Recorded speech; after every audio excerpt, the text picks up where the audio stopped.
Vital Signs. This is the Mission and Goals podcast. Radio check over. Hang in there, buddy. We've got you. You're not alone. Hey, Scott. Hey, mate. Hey, thanks for joining me today. No worries at all. Hey, I really enjoyed the podcast we did as a panel.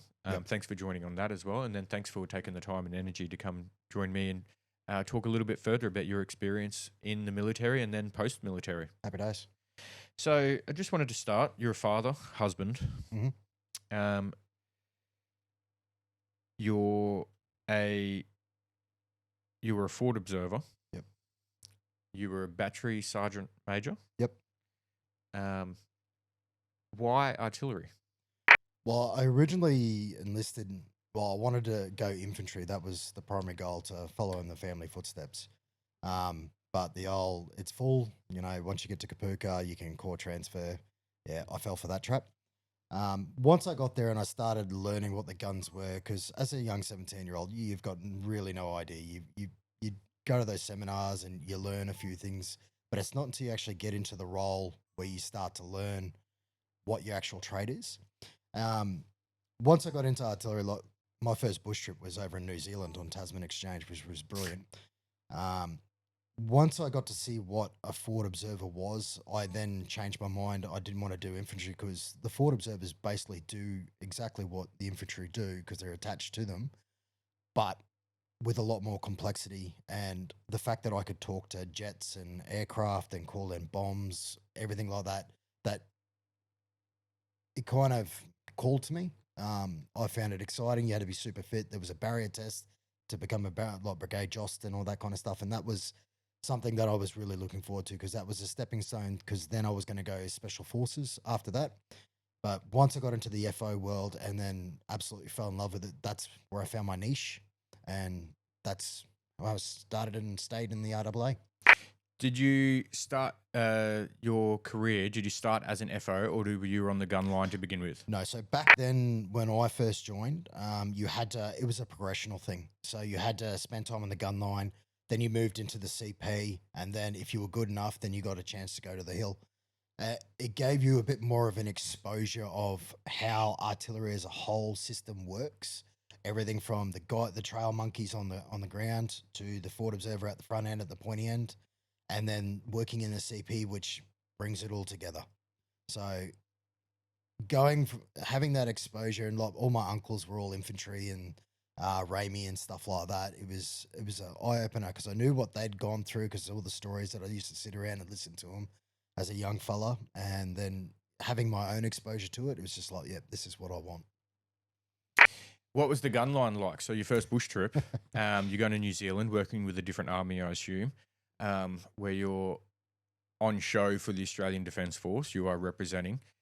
It was, and it's your first proper gun line. Were you nervous? Oh yeah, shit and bricks. Not at the job itself, because look, you know what you do. You go through enough training and all that kind of stuff, and work on the gun line. Once you know your positions on the gun line, life's gravy. It's just trying to meet the expectations of the senior digs, and then obviously your commanders, because you want to impress them and show that, yeah, I'm here and I'm worthy to be called a brother, So everything, that's what a lot of the guys that I came through with, they were all we were nervous as hell because we wanted to impress the older boys and go, look, I'm here to play. It's like one of my first bush trips was the Apex Summit of 2007. Yep. And you're like representing, my whole troop was fairly new. Like we finished IOTs, I think in like February 2007, and straight into a troop that got raised. And then it's like pretty much all the diggers were new, and then the corporals and that. So we were like on show. Yep. And it was, you're fairly nervous for that. You don't want to fuck up in front of other. Yep. All right. Did you, can you explain on the gun line, obviously, the gun itself, when it fires, the blast overpressure. Can you explain the feeling of because for those listening who haven't experienced blast overpressure, it's something. So I've worked on 2 gun systems. So when I first joined, we had the L119, so the Hamel gun. Beautiful weapon system. I absolutely love it. When you're sitting down on the number 3 seat and you pull what we call the tit, so the firing mechanism, the gun basically bounces and you're sitting on it and it lifts up and you can feel the back blast through your body. Because it is a smaller round, it didn't really affect you that much. But where nowadays with the bigger guns and the larger caliber, you feel it right through, which we have exposure rates, which, you know, you're only allowed to fire a certain amount of time in peacetime, because it does shake your internal organs. Like when you, for an example, when you're firing charge super or charge 7 on a light gun, that the gun itself can move back at least a foot, depending on the terrain that you dug into. It's incredible. Just the amount of force and power to throw a 40-kilogram bomb 11 Ks. When you think about it in that aspect, you go, wow, that's just incredible. And then to land within 10, 20 meters of where you want it to land, it's fucking impressive. So do you get many shorts? Oh, no, not really. Like we have what's called cold gun effect and the old guns. With the new guns now, you don't have that kind of thing. It all comes down to the knowledge of the observer and then how well the guns are placed in. If everything's going like clockwork, safety's running, everything like that, mate, it's on target every time. It's brilliant. The new guns, is that the M777? Correct. Yeah. I had an experience with the M777. I was sitting on the edge of we were at bush, I think in high range it was, and was sitting on the edge of an airfield, and a Chinook I think was carrying an M777, and a bolt snapped, and this pogoed. Yeah, and that was and it just.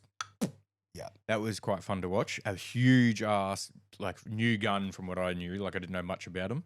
Yeah. Were you there? I wasn't there, but one of my mates was. Yep. Yeah, it's funny when you look at it, but then you go, oh no, I don't know how much one of them's worth, but millions. Yeah. With all the ancillary kits and everything like that, but yeah, it's painful because then you got to go pick up every single bit of it. So yeah, painful. How long until your first deployment? And where was your first deployment? So 2002 is when I joined. And then obviously my first bush trip was New Zealand on Tasman Exchange. And then 06, I was in Brigade Jost. So I'd made it through the gun line, CP, and then to the hill at that stage. And then 2006, I deployed to Solomon Islands when that blew up. So, what was your role there? So we were sent over as EHC, so the Evacuation Handling Center, the first successful one in quite a long time. So I flew over there with, I think it was 1 RER or 2 RER, I can't remember which battalion it was. Went over with them, we got all the Australian nationals, got them back to Honiara Airport, I think it was Honiara, to the airport and evacuated them back to Australia. So what was that trip like? It was okay. It was a short trip. So we flew in, secured the airfield. The civilian coppers and all that had already been there. So I remember getting off the plane and they were coming up, hugging us and going, thank God you bastards are here. And we're like, having a look. The first thing you see is all the cop cars. They've got rocks. They're destroyed. Like there's windows are caved in. Like it's pretty brutal. And then like we got in, we secured the area and then we just went straight to work. You're sitting at work, your boss comes to you, hey, shit's happening overseas. Are you seeing it on the news? Do you know what's happening? Like, well, this is kind of leads into a funny story because I was sitting there and we were getting all the briefs going, yep, look, something may happen. You know, you'll get a phone call. I remember I was at home. We were all on the dry because we were told, you know, something could happen. Got the phone call. Mrs. was sitting there. She's, I've got to go, babe. She dropped me into work. I was on the plane. Gone 8 hours, packs on lap. Ooh. On the old H series Herc. We landed, got that done, flew back. So I was only there for a quick stint. So I think it was about 2-3 weeks. Got back to Australia and they've gone, yep, you're all on leave. And my wife at the time, my wife goes, oh, I've got to go down and see my brother. I went, yeah, cool. Off to Melbourne you go. I'm on forced leave. And then she flew off. I got a phone call as she took off to get into work. I went, what's going on? They've gone, you're going to Timor. I'm like, what? And they've gone, yep, you're going to Timor. And, you know, this is the time where on the plane, off the plane, on the plane, off the plane, the boats are sailing, they're not sailing. And we got onto the tarmac and I'm sitting there and then they started handing out live ammo. I'm like, okay. Shit's getting real. Shit's getting real. It's just like Solomon's. And then they've got make your last phone calls now, boys. So I went in with 4 RAR and basically rang my wife on the tarmac and I said, babe, I'm going to Timor. And she goes, when? I said, fucking now. I'll talk to you when I can. So that within 3 days of landing back from Solis, I think it was, I was off. Wow. I mean, you were ready. Yeah. So my pack was all there. Yeah. Let's go back to the Solis. So so your job was to go in, get the nationals. You've rocked up on the airfield. Yep. And everything's destroyed. What's going through your head? Are you mentally preparing that you're going to have to defend yourself, like against enemy? Has you been warned that there was enemy against Australian nationals, or are they against locals? Like, what's the brief you got, and then what's going through your head to prepare? So the brief I basically got was we were going over there to go help the Australian nationals and all that. There was old periodic weapon systems over there, like from World War II. We were basically told that they don't really care about attacking the white fellas. They're going after the Chinese because the Chinese have been buying up businesses, overpricing everything. So they had who they were after. So we were just going in there to secure. So there was a couple of little ticks here and there I heard of, not with me. But yeah, mentally I didn't take it seriously, to be honest. Because there was so much on the plane, off the plane, you know, because one time we flew up and I was flying around for 4 hours and then we landed back at Townsville. I'm like, yeah, we're going. But when we landed, I've gone, oh shit, this is actually real. And when we got off, we saw the vehicles. I'm like, okay, this is a bit worse. But, you know, you're trained. And, you know, and we knew that there was no real competitive threat. So it was like, And you're young, confident. Young, I've got a gun. I'm sweet. Yeah, your mates are around. I know, you know. Do you think the Solomons was good preparation for Timor? It was and it mentally? wasn't. I think it gave me a false sense of what was going to happen, but it was good to the fact that I understood the process of, you know, this is why we do the drills. This is, you know, you get into your areas of operations, you do your briefings, and then you crack straight on and do what you need to do. So for that aspect, it was good. But for Timor, it was a false sense because we were going up against stuff at Timor. There wasn't a lot of kinetic activities going on, but there was still, you know, we were getting darts and shit shot at us and, you know, grenades over the walls and stuff like that. What year were you in Timor? 06. That's right, yeah. 06. Because from memory, Alfredo Renato, the major, went against the government because he got an order to kill civilians. Yeah. Which is, when you look at it now, that's the decision I would make. You know what I mean? I would have been the Alfredo Renato in that position. Were you thinking of that politically or anything when you were going over there, or was it such a short thing? You were just, there's enemy there, and we're going to save people, like we're going to help. So the political stuff, as you know, soldiers don't really give two shits. Yep. You know, we're there to do a job and secure people and look after people.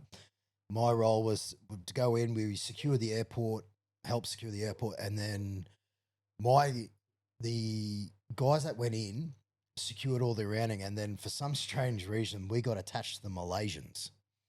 So I was in the Malaysian AO, so there was my party. So my captain at the time, myself, and 3 digs. Then so we were attached to them, which was all good until a couple of things happened around the area. But realistically, my role once we did the clearing and all that kind of stuff was basically liaison between the Malaysians and the Australians, and then from there, basically, I ended up doing that for about 2 to 3 months. And then I ended up going to the AFP and working with the AFP because they needed green skin security. What was Timor like in 2006? The country itself is beautiful. You know, those beaches, you know, if you cleaned it all up, it would be mint. The people... I think every soldier has said that who's gone through there. Yeah. The people are kind and friendly. They're just caught up in it. Like, a lot of the civilians that I ran into and I was talking to were basically, why is this happening to us? And so they were caught in the middle of it, and you could clearly see that. And, you know, every person that I worked with had a deep passion for them, you know, because shit, you know, like, this is my home, it's getting fucked up. And then But the problem is then you couldn't tell who was on the opposite side or not, which came to fruition, especially with did you hear about the massacre of the police station? I saw the bullet fragments, not fragments. Like you can see where all the rounds hit, where they lined up people and massacred them. So Was that Phoenix, Camp Phoenix? I think that's what it was called when. Yeah, it's behind there. The white walls. I remember the. Yeah, so when I went in with the AFP, because they needed protection to go in and actually start doing the investigation of what happened, and it turned out the UN had fucked it royally.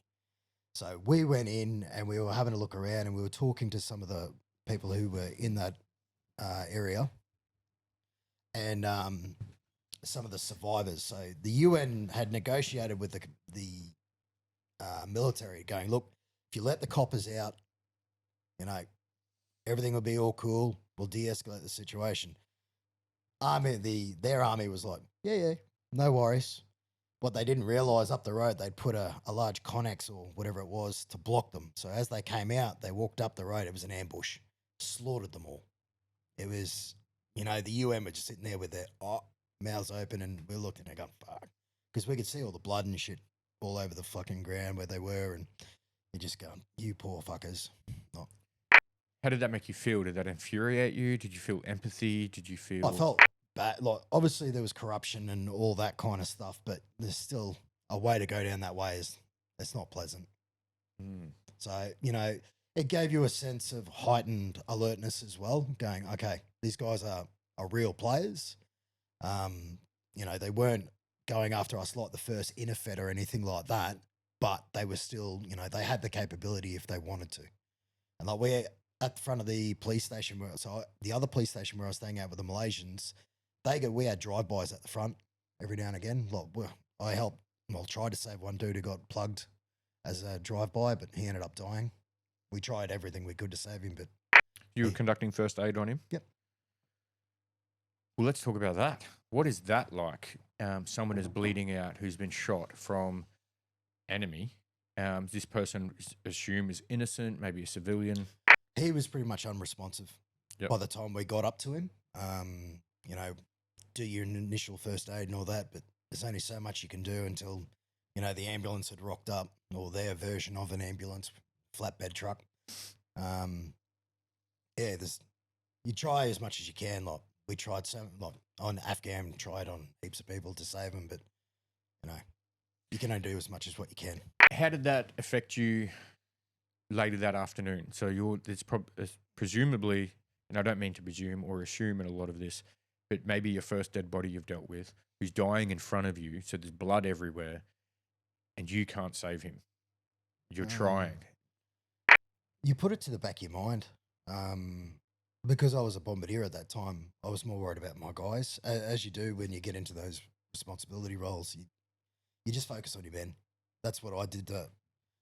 It's probably not the right process now thinking about it, but I blocked everything out. I just put up a wall and go, I'll deal with that shit later. That's what you got to do to survive. You know what I mean? If you dealt with it then, you might be incapacitated and can't do your job, and therefore it's affecting safety of everyone. Yep. So blocking it out is something I think we as soldiers have to do in the moment to be able to survive. And that's why I think post-service we get hit so hard. It's because all that then comes back. Yep, 100%. All right, so Timor. What was your overall thoughts on Timor? Was it a good deployment? Was it bad? Did you learn a lot?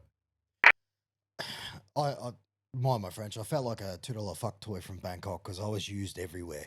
Because there was just so many little spot fires that needed to be put out. So my guys got sent wherever those spot fires were. And then I ended up finishing the trip by myself because my boss and my diggers went off and did their own thing. And then because they needed a secco to run with the AFP. So he goes, look, just finish up the trip there, which was nice. But the trip itself as a whole, it had moments of high intensity impacts and all that kind of stuff. But a lot, as you know, deployments, a lot of downtime as well. And then, trying to ring home and stuff like that. And overall, it wasn't a bad trip, but it could have been better. What did your, do you know what your wife was feeling while you were over, because you did deploy so quickly? I mean, you probably didn't know how long you were deploying to the Solomon, so she was probably preparing for months anyway, possibly. Yeah. So that happened so quickly. Luckily, she would have already in the mindset, I assume. But how did she handle being away?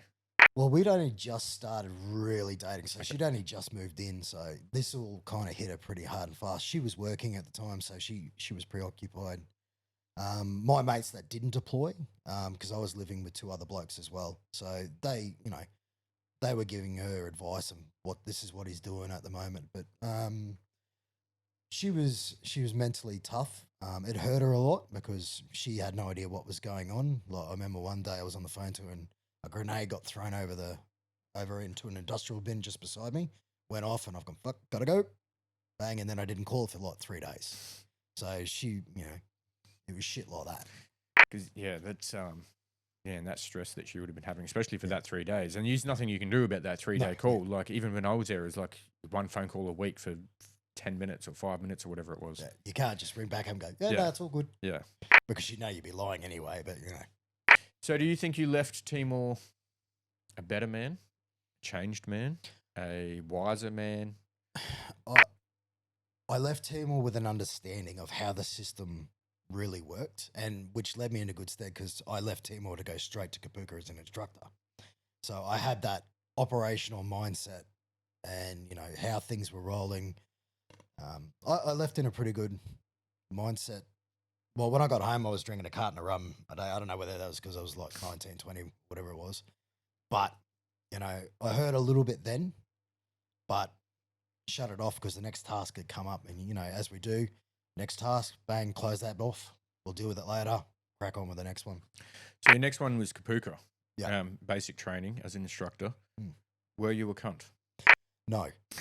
I was firm but fair, but everything that I instructed, I gave realistic examples to because I'd just come from East Timor. So, boys, this is firsthand. This is what's happening in the world. This is why we do the drill. I remember one guy going, the mine freeze drill. Come on.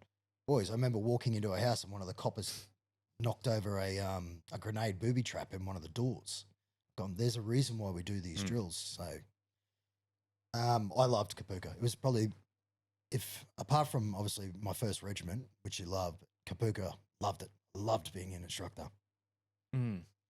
Why'd you love it? Because a lot of people fear being an instructor there. Because when you're there, as we all know in the army, you get pulled left and right to go do bullshit tasks. There's a training program, and then that is it. You're bound by that, and then whatever you put into that organization is what you get out of it. So the kid, we call them kids, but they're not. They're men and women. They are a direct reflection of you. So the more you put into it and you see how good of a quality of a soldier you get out of it, it's a kudos to you. And then when years down the track, you have this young digger who's, been in the army for 3 years and he's already a full track already. He goes, it's because you instilled in me this, and you go, yeah, I'm happy with that. Like they're little mini yous running around, your little innuendos, all those little things that you pass on. You can see that in them and you see their drive and passion and you just go, yep, I've made a difference in someone's life. So that's why I loved Kapuka so much because I changed so many people's lives. It's crazy. Like one of the guys that I put through Kapuka, he ended up becoming one of my best mates. Yeah, nice. He goes, everything you taught me was real because he deployed to Iraq like 2 years after Kapuka. And he came up and goes, thank you so much for not bullshitting me and telling me the truth. Because I was honest with all of them. I told them, this is what you're going to see. This is what's going to happen. So that's, I think, why I really loved it because, you can pass on your knowledge and experience. You don't need to be a fucking dick. But you can go, the reason why we do drill is because of this reason. There's a reason why we sit in a picket point in the middle of the fucking night knowing there's no one there. There's a reason for it. So you joined 2002. What was the Kapuka experience like from 2002 to 2006? It's only 4 years, but way different. Yeah. So this was the time where the standards of physical fitness were lowered. In another sense, though, Army started to understand that there's individual needs and there's other things that are going on. So it was it wasn't as hard as what it was back then, but everyone goes, "Oh, it was hard back when I went through." It wasn't as hard back then, but the kids were doing more. And what I mean by that, the technology had advanced, and then also our tactics had advanced because we'd now done, we were in the Middle East, we were in all these other places, and those lessons were starting to filter down. So it was an interesting time. So we were still doing it pretty tough on the guys and girls, but they were learning a lot more. So Because I joined in 2006. Yeah. And I liked Kapuka. I don't think it was that tough. no, it wasn't. Like, I don't know what it was like in 2002. I don't know if Kapuka was ever like really, really tough. Like, if you could handle being yelled at, if you had a bit of fitness about you and just could crack on, it's really not a tough place. Like, I think it helps, like, for a lot of people, if they separate from their family or friends or whatever, that's the tough part. I was like homeless at 15. So, like, I was like, fuck, I'm getting fed. See, the one thing I noticed was the country boys were better, just due to the fact that they'd had a harder life upbringing. So whatever we throw at them, they're like, meh, yeah, cool. At least I'm not fencing. Yeah. So you enjoyed Kapuka. Yep. What happened after Kapuka? Where'd you go? So after Kapuka, I went to JTAC troop. When you went to Kapuka back then, they go, yep, you can get your posting preference Wherever you want. I want to go back to Townsville. I love Townsville. They're going, cool, you're going to Newcastle. Right, JTAC troop. So I was posted there for 2 years at RAF base Willietown. Unique experience working with the RAF. They're expert at what they do, but Army trying to integrate with them, how we are very formalised. Struggled a bit with that. The second year at Willietown is when I deployed with 6 ARIA on MTF-1. MTF-1, 2011? 10. And you were deployed as a JTAC, as a bombardier, JFO? JFO sergeant. What's the JFO? Joint Forward Observer? Forward Observer. Yeah. Okay. And you do it as a sergeant. So can you explain that role as a sergeant in Afghan as a JFO? So what had happened was the guy's position that I originally took, I think he was having a baby or something. They were short a bombardier. And then I was down at RAF base Willietown. They said, oh, do you want to go? I said, fucking oath. So I put my hand up for it and said, look, I'll go. I'm happy to take his spot. So the reason I was a sergeant had nothing to do with it. It was just because I had been promoted at that stage in the position I was at. But they've gone, look, we can take a sergeant. And I went over as a sergeant for that one. So you're attached into an infantry platoon company. Are you a company asset? So Are you a... I was attached to a company, so Charlie Company, 6 ARIA. And then I was attached to basically a small 18 blokes. We all got into Afghan, and then from there we went to Patrol Base Kudus, for where I sat for about 10 months. Leading up to Afghan, is this another short-term deployment because he's having a baby, or...? Well, it was for me. So I joined the guys, basically, they'd already started doing a fair bit of lead-up training into the MRE. So their MRE, I jumped in with them. I think they were a week into it. And then the first thing they heard is going, oh, great, we're getting a sergeant who's just come fucking from Kapuka. So they're expecting a massive cunt. And I've rocked up going, hey, boys, what's going on? And they're like, oh, shit. So I had a bombardier with me, so Bombardier Groves. He wasn't FO qualified. He knew the basics, how to do normal missions and stuff. But I ended up using him predominantly as a signaller to help me out whilst I was over there. What's going through your head now? You're about to deploy to Afghan, a fucking war zone. People are dying. Excitement. Your job is to call in jets, artillery, to Kill them. To kill people. There's excitement going in. I'm assuming, like at most soldiers, there's excitement. You're going to do your job. When I say excitement, it's not to go kill people. No. Yeah. When I say excitement, it's I finally get to get tested. Yep. Now, I've deployed before. I've been shot at before. But this is not a little skirmish or something. This is a conflict. So I was kind of nervous in a way because you know, we heard Ronaldo and guys had been killed and stuff like that. So we, under no illusion, this was fucked. We knew what we're getting into. We were all briefed that it was going to be the worst fighting season ever, and it turned out to be. Like, we lost 13 blokes. I didn't have a fear of dying.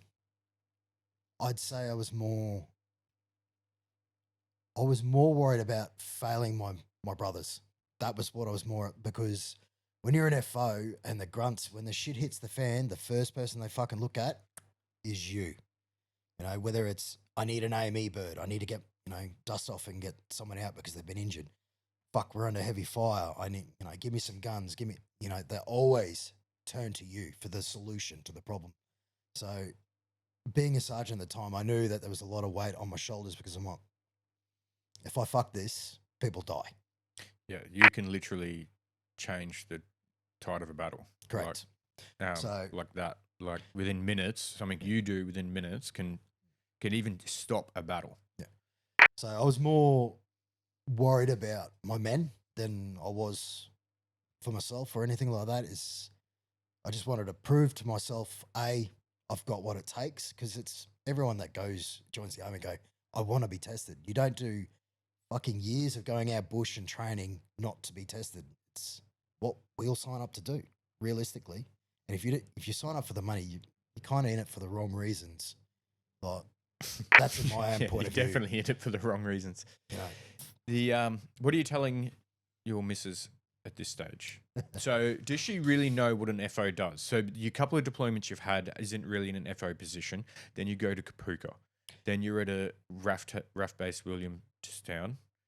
Does she really know what you do, or have you told her sort of like as a combat engineer, you sort of brush on what you do to your loved ones, so you don't want to say that you're putting your face over a bomb? I remember telling my mum I'm staying in TK, I'm not going anywhere. Yeah, yeah. Lie. The wife, she knew what my primary role was. She knew what I did. She knew I called in artillery and all that kind of stuff.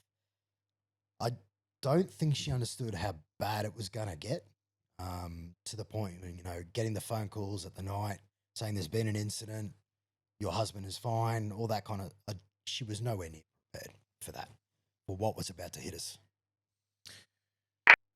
You've done MRE, you're on the plane. Now, you've been on many planes that have turned around, come back. This one, I assume you think is actually going to land because it's a pre-designated flight to, like, you know, these trips are lined up in advance. Yeah, there's no coming back. You know you're going. On that plane, what's happening? I've got a fear of flying, so I finagled and I was out. Okay. Okay. I woke up in Dubai. Okay. So, So you wake up in Dubai, you're doing, I assume, like EHAT training, you're doing all that stuff there. You fly from Dubai, you land at TK. Yep. Get off the plane. You've got your gear with you. Not all your gear. So I had most of my gear. Yeah. You're stepping onto that tarmac. Is it winter, summer? No tarmac yet. It hadn't been done yet. Okay. So it was winter. It was king cold. I'd never seen snow before. Okay. So I'd looking out the window as we're coming in, just going, oh, cool, I get to see snow. And then I landed going, I hate snow. Because it's cold. Yep. When we got there, it was a bit of, you know, shock and awe. You go, right, there's a whole big base here set up and all that kind of stuff. You see, you know, it's like a military base. Everything's flying. Everyone's got a job. Everyone's functioning. And it's until you understand and you get into your first round of briefings, okay, bang, this is what's going on in that area. This is going on in this area. This is your area. This is the current brief of what's going on. And you start to go, all right, we're in the shit now. This is not a game. This is full on. Can you describe the smell of Afghan as you stepped off? You obviously got the jet fuel. Can you go into that moment now? And so with that, I remember the Avgas getting off the back of the Herc, walking in. It reminded me very similar of Timor, you know, the burning pits where, you know, they're just random. That smell, the dust blowing up everywhere. And then, but it was cold as well. So it was a bunch of mixed feelings for me. And the smells, I still remember, I'll always remember the smell of burning pits. You've had your briefings. I assume you get attached to a already set up patrol, so you could learn what they do and go for your first patrol.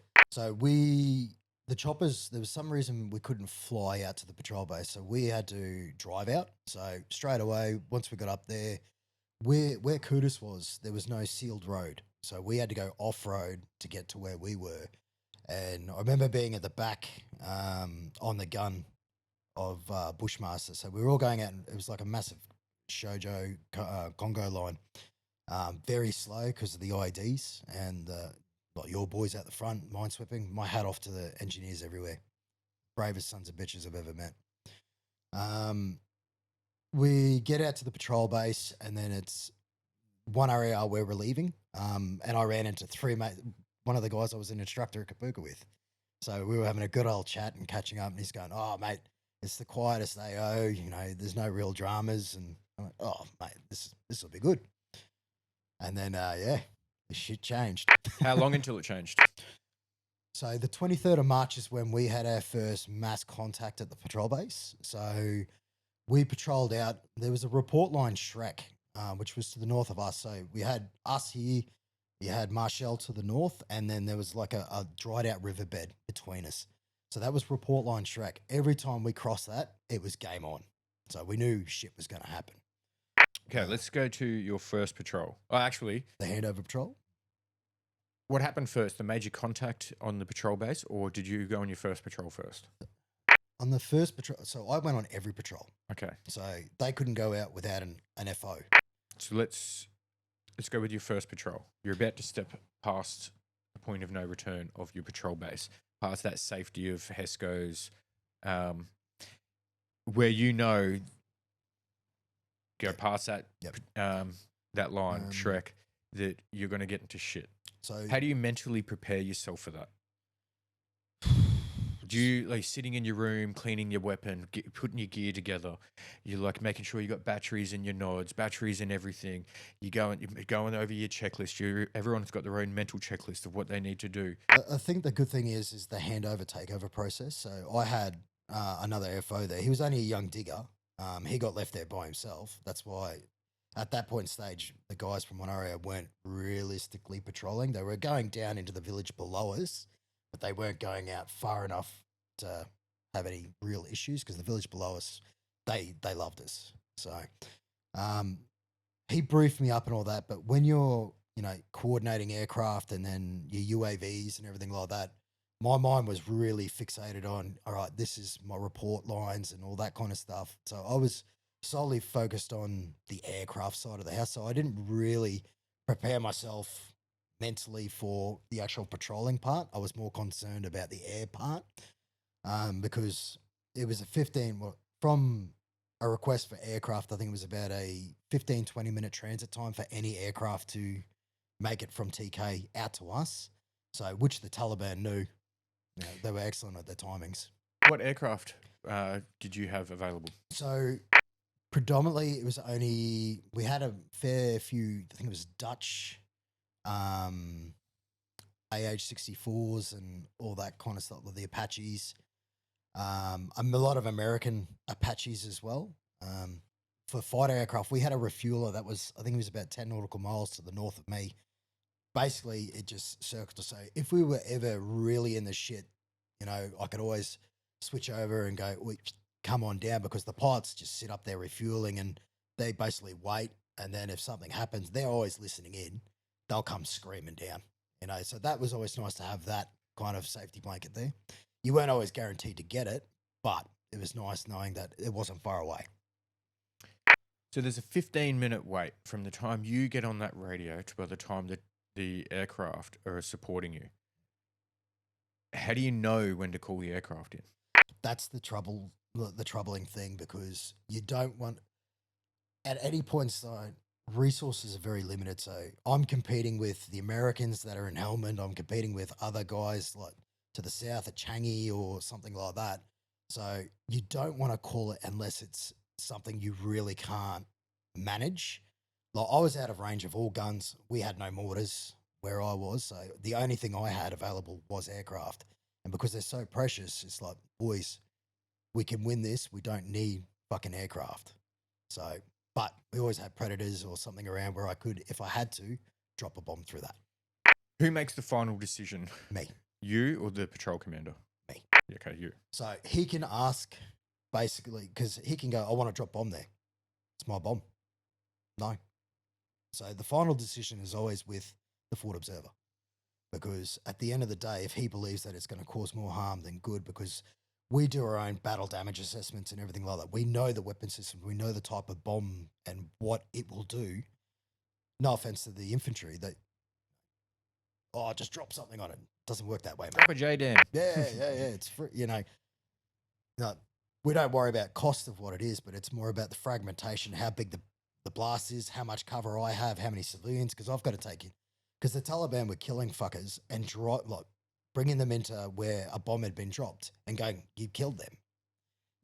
There was all these other factors we had to take into account. I don't know how many times the stories I'd heard of guys walking into a place going, yeah, you guys killed that. No, we fucking didn't. He's had his neck cut. There's no fucking bomb. Shit like that. Your first patrol. You're walking through Afghanistan, completely different country, completely different to Australia. Landscape different, smell different, temperature different, humidity different, everything about it. You're wearing God knows how much gear, carrying how many spare batteries for your radios, ECMs, there's a whole bunch of stuff going on.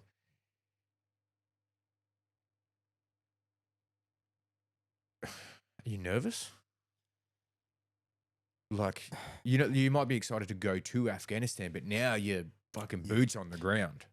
I remember the first patrol we did, and it was snowing, and I remember it was just so slushy and mud, and that's when they gave us all Zamberlands and I've got all some that downstairs. And I remember wearing all the Gore-Tex stuff because it was sleeting and shit. I've never been so fucking hot in all my life. Going, I'm an idiot. I feel like a rookie here, walking through. And I remember being up to my knees in slush and the boys helping us out.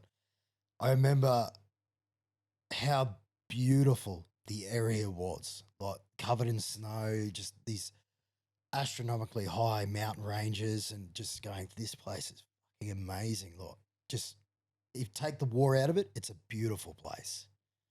I remember because when they talked to us before we went out the gate, mate, it's winter. They all just sit in their huts and try to keep warm. The Taliban don't really have a crack at you. They may leave an ID. We found an ID on the first patrol. It was only a small little YPOC, but it was still something. But I wasn't really nervous or anything on that first because we'd been briefed that it's winter. They don't come out and play. He goes, once it starts to heat up, that's when they start to come out and play, which was around 23rd of March for us. Did you have engineers with you? Nope. There was two gunners, myself and Kelvin, and the rest were infantry. We had a couple of, I think the Marines came later, but we had two guys from the Netherlands, and they were more just, PR kind of stuff. They do hearts and minds and that kind of stuff. And then we were stationed with a whole bunch of A&A, so we were doing our combined patrols. Were you nervous about that? We were nervous about the A&A. Had any blue on blue, blue on green At happened? this stage, no. Okay. But there was a lot of the A&A were random as fuck. Like they just walk off and where the fuck's he? Going to the knock shop. Did you befriend the A&A? Like, could you have conversations? So we had one dude who was fucking brilliant. He spoke English, which made it easier. He ended up going to their SF. Like he trained with us. He was brilliant. Like just took we basically called him Aussie Bob. Like he did everything and he was great because he would grab their guys and bring them along and try to train them as well. So he was really effective. We had another guy. I think his name was Rocky. He was very similar like that, but he'd been working with the American Marines and all that, and he was fucked in the head. Like they made him cut off a head and shit and drive it around on a Humvee. Like he was just not mentally stable. We ended up having to get rid of him because there was almost a blue on blue in our patrol base because there was guns drawn on Australians, and we were all ready to fucking go the line with him because he was doing burnouts in a fucking Ford Ranger. And then our Dutch counterpart went up going, "Oh, stop, you're going to hit someone." Then he fucking pulled a gun on him. So and then it was just like the Wild West. Ooh. So we had some really good ones in there, and then we had some, just your usual, they're there for money, all that kind of stuff. But 23rd of March.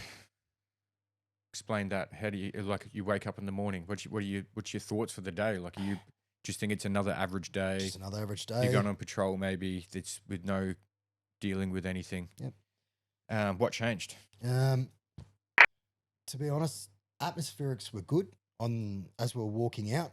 They were marking our position as they always do, the locals, putting the fires up. And so, they were marking our position. We went up past, we patrolled a fair way out, and there was this large feature called the Sphinx feature, which we had to bypass all the time. It's one of the largest features in the area. And we patrolled all the way out to do just a bit of community engagement because the Taliban were dropping night letters and stuff like that. So we went out to go have a chat with the locals up there because once the patrol base, if you couldn't see past that point, the Taliban had no fear of talking to those guys out there because we couldn't see them, and our support weapons couldn't hit it. So we tried to push out as far as we could to engage with those guys. Once we got up there and we knew everything was all good, we had a chat with the locals. Then the atmospherics changed. Then we started to notice that there was no civilians around. We're going, this is kind of weird. There's still kids playing in and around. There were still farmers on the opposite side of the river. And then on the way back, it's when all hell broke loose. So Ravi was up the top of the hill. I was in the middle of the hill. And then the rest of the boys were down in an aqueduct down there. I was up in the middle of the hill because I was still trying to get comms for us was shit house. So I had to relay most of the time back from myself to the patrol base where Calvin, my oppo, was to get to TK. So there was that lag in between getting communications there. And then all of a sudden I was sitting on the side of the Sphinx, and then shots ring out. 3 PKM positions opened up on us. I looked up immediately. I saw Ravi hit the deck, and I've gone, fuck, he's hit. So I've started running up the hill, and then all I can hear over the intercom is going, "Ash, get the fuck down, you dumbass." I'm like, turn around, and all I can see is ping, ping, dust flying around me, and then I'm screaming out to Ravi, and he goes, "I'm good, mate, I'm good." And then I looked at the boys all down in the aqueduct, and I'm like, fuck, that's a long run. And I was trying to hide behind a rock, even though I'm a bigger kind of bloke, and the rock was smaller than me, and I'm just going, fuck, I'm going to have to go. So I ran down as fast as 200, 100 meters I've ever run in my life. Got down into the aqueduct, hit it with some real fucking force too, like fucking sputtered in, but made it. And boys reckon it was like a force field around me. They don't know how the fuck I didn't get hit, but made it all the way down. Got down in the aqueduct, and then they were about 300-400 meters. Some of them were over the road as well. So their tactics were just to hit us as hard as they could with what they had and then fuck off before the air. So by that stage, I'd already called in for aircraft. I got a couple of beefed up Kiowas with rocket pods. They were on their way. They were transitioning from Helmand over towards us. So I was like, cool, they'll be here in 10 minutes, boys. So we were fighting along. It was Marksy's birthday, one of the boys. He's sitting there with the SR-25, just cracking it, fuckers. That's realistically where I shot my first guy in that battle. There's been other ticks and stuff like that, but that's where I definitely know because I shot someone, I hit him, and then Jenko, one of the boys, was running with a 40 mic. We had wombat guns as well. Popped it and landed in the fucker's lap. God, exploded and looked at me like that. I'm like, you asshole. But yeah, it went on for a fair while. Then we started to advance onto them, and then we were running towards them. Then all I hear is stop, stop, stop. Everyone stop moving. We'd run into the long grass, and the Taliban were reporting shit over the thing and said that they'd thrown AP mines all out. So here's half of us standing in the fucking grass going, oh shit, we're in the open and it's They're in a minefield. we're in a minefield. Fuck, what do we do? And I was in the middle of the minefield. I'm fucking cracking out rounds. I'm trying to talk to the UAV that's overhead, trying to find out where these fuckers are gone. And then all of a sudden the boys pick up and start running back. And I'm going, oh, fuck it. And we all ran back to the safety behind the koala. And then miraculously, guns ceased. They knew their timing and they bugged out. Wow. First person you shot. So you're being shot at right now. You're being fucked up from PKMs, hundreds of meters away. You're obviously defending yourself, pointing your rifle back. Did you pull that trigger? Without hesitation. Anything change? Like, do you notice you're like, fuck, I hit him. I've shot him. I've killed him. Or do you just like, once again, that's just put to the back of the mind and you're on to the next target. Onto the next. Yep. It was difficult for me because I was still trying to defend myself, but I'm also looking down at my map, working out coordinates and all that to drop bombs or, work out, LZs just in case we had a casualty or, so my mind's fixated on the bigger task. And it was only by chance that he popped up and he was taking shots at us. And I saw him and I've just gone crack, crack, crack. And I've hit him and he's gone down like that. And then he's gone to get back up and try to run again. He's still carrying a rifle. And then he's gone to take up a shot. And then I've just seen him fucking disappear. Well, just through a haze. And then, Let's talk about you calling in your first live bomb with your Kiowas. And Kiowas, I didn't get a drop on that. you didn't get a drop on that? Nah, they rocked up. 90% of the time, they rocked up too late. Okay. But you had you called in the Kiowas on the same thing. And from memory, Kiowa, just from building land zones myself, it's the smallest helicopter. Reminds me of like MASH. Yeah, it's kind of our scout, like an old scout. So, the old Channel 7 chopper. Yeah. But with rocket pods on the side. And you've called them in, so you're now in command of them. Is that in this period where there's choppers in the sky, you're on the radio on the ground? Who's in command of firing? Is it the choppers now take control when they're above and they see enemy, or do you still?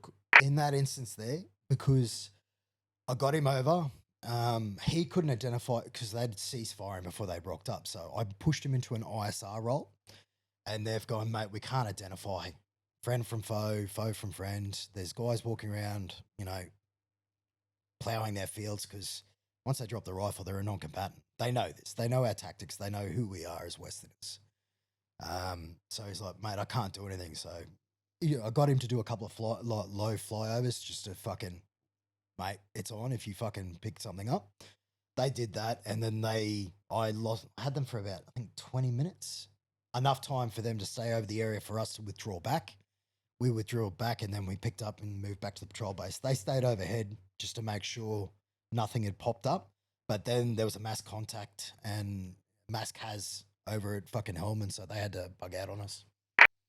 When you're calling in, not bombs, when you're calling in aircraft, how are you marking where they need to drop bombs? So we had the IR patches. I made all the boys carry an orange fucking thing so in contact, you whip that fucker out. So that way the aircraft can identify it. We identify FLOT. I identify where the boys are. So I'm always onto the patrol leader, whoever that was. I think it was Lucky for that one. Where's the Ford, who's closest to the enemy. So I can mark it and then I brief the aircraft. Right, there's our forwardmost fella.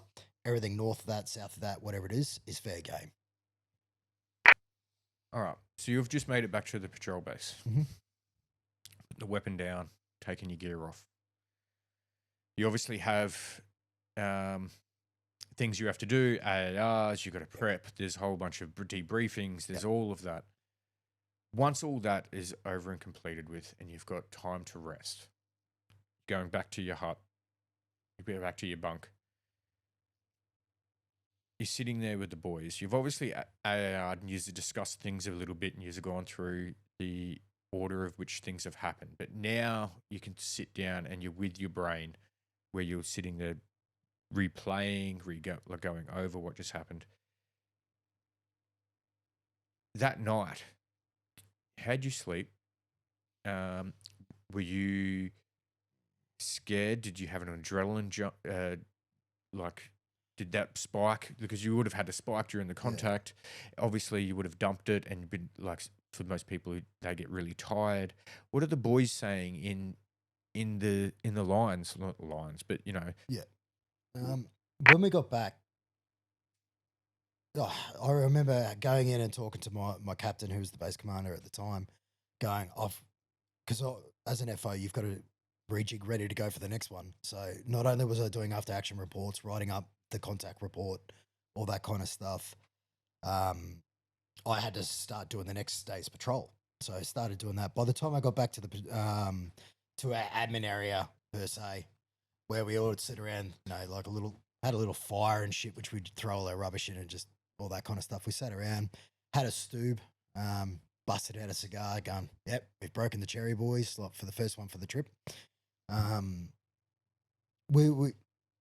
We started like a debrief then, like passing stories about how we saw, what'd you see, how'd that go for you? Like I remember this one because I had a go at Keiki, one of the boys. I think it was Keiki.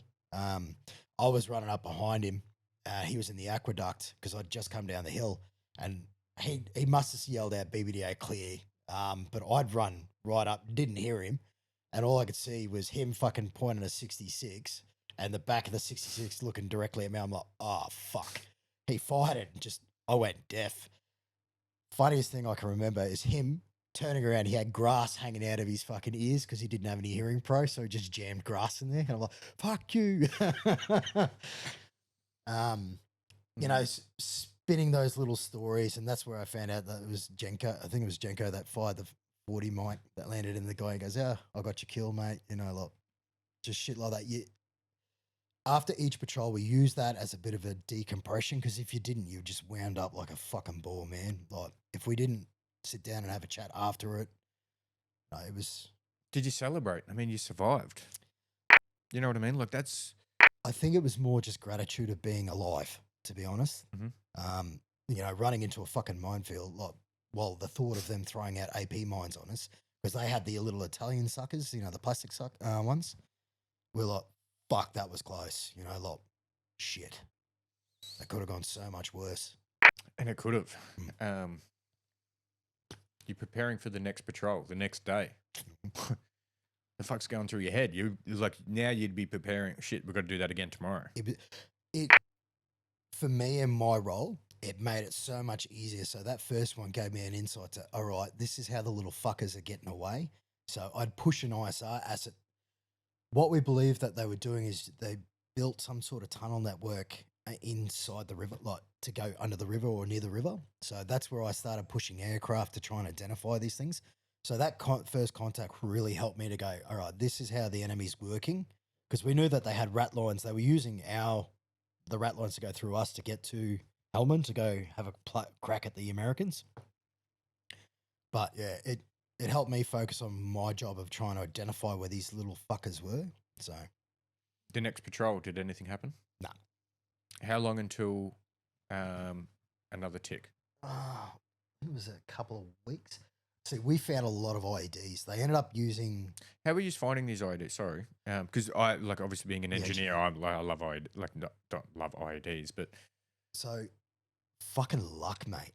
Absolute fucking. Did you end up getting an engineer? Did you just request one and be like, "Hey, we need a dude with the mine lab"? So when we lost Dale and Curbs in my AO, we had engineer support for that. So the only time we got engineer support was when there was an operation in our AO. So the rest of the time, if we felt something was sus, we had those little mine detect. We were doing it ourselves, mate.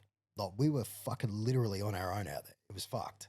We had no mortars, no guns could reach us. Man, props to you because like people think it's just swinging a metal detector. It's fucking not. There is so much like this firing points. Is like every step you take. There is like we as engineers run through what we call the engineer triangle.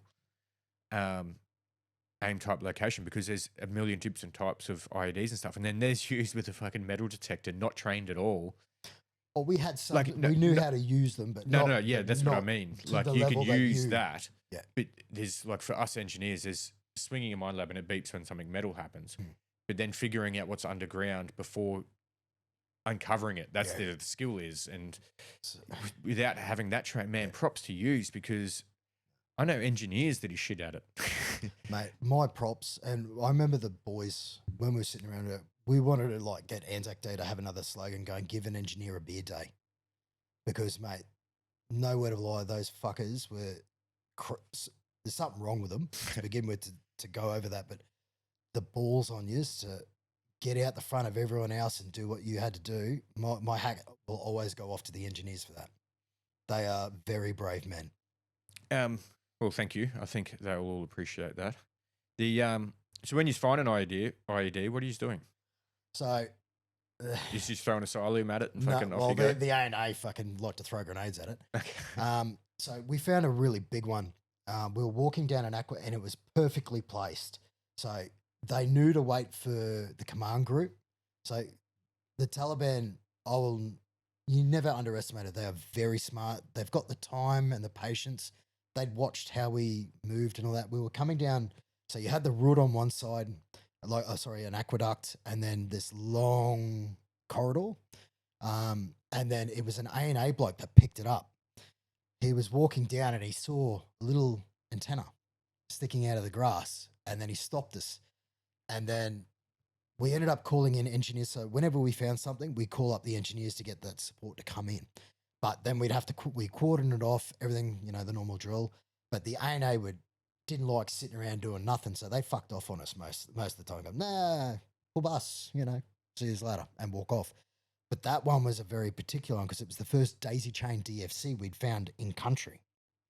So what had happened was they planted the main charge to hit the forward group, and then they had a poly pipe filled with fucking nuts, bolts, everything like that, going down the line of the koala wall. So it would have fucked everyone up royally. Like, I'm talking mass cas. If it wasn't for the A&A bloke picking it up, who knows what would happen that day. Wow. We had ECM and all that kind of stuff, but it was still that we were all spaced out. Like, you had A or a B over here somewhere, and there was no full And they're only coverage. got a certain amount of, I don't know if I'm allowed to say the distance because of OBSEC, but they've only got a certain amount of bubble that they can. And shielding from things and stuff like that. So the A&A, like, I tell you what, we all fucking patted him on the back that day. He was that one that was an SF bloke. They can tell the locals, so the Afghanis were great at picking up things because they walk through there all the time. They go, that's not right. So we relied on them heavily, and you get accustomed when you're in combat, the atmospherics, you pick up on it as well. So you'll notice that people that usually are walking down here aren't walking down here, and just like, something's up, boys. Like, it's so interesting how the body attunes to what the first 2 months, you're getting your feet, but once you're into that hardened stage, you're like, something's up, boys. Like, one of our contacts, we knew, it was like, stand by, boys, it's on. We knew. There's that energy, that feeling. There's the presence of the abnormal. Yep. It's like, oh, there's normally kids playing around. Now there's no kids. Yeah. Why is there no kids? It just puts you like. It's just amazing how your body go. In every war movie you see, like before the big gunfight, you see that still quiet. For years people go, "Is that full of shit?" I said, "No, it's fucking real, mate." That'd be the energy, and I'd like to. I'm just thinking now, just talking out loud. When you walk into a room and there's a couple that's been in that room and they've had an argument, and then you walk in and you sense the tension. That's exactly. It'd be like, yeah. All right, so let's talk about the first time you call in a bomb. When was that, and what led to that point? I can't actually say that due to OPSEC. Okay. On that one. But the feeling I can't give you specifics, but once it impacted and it landed where it wanted it and the effects were achieved, it was a sign of relief. In my own, not that killed anyone or anything like that. It was more of the sense that the years of training, everything that I've done leading up to this point was justified. Mhm. Like in my own sense, going, you know, I am a fucking soldier. This is what I was born to do, bred to do. It was a sign of relief that, you know, I've been to, like, even after the first firefight, like proper firefight, the fight or flight, you know, every person wants to test themselves. And I remember walking back going, this fucker ain't a fucking flight motherfucker. He's a warrior, you know, like that goes through your mind.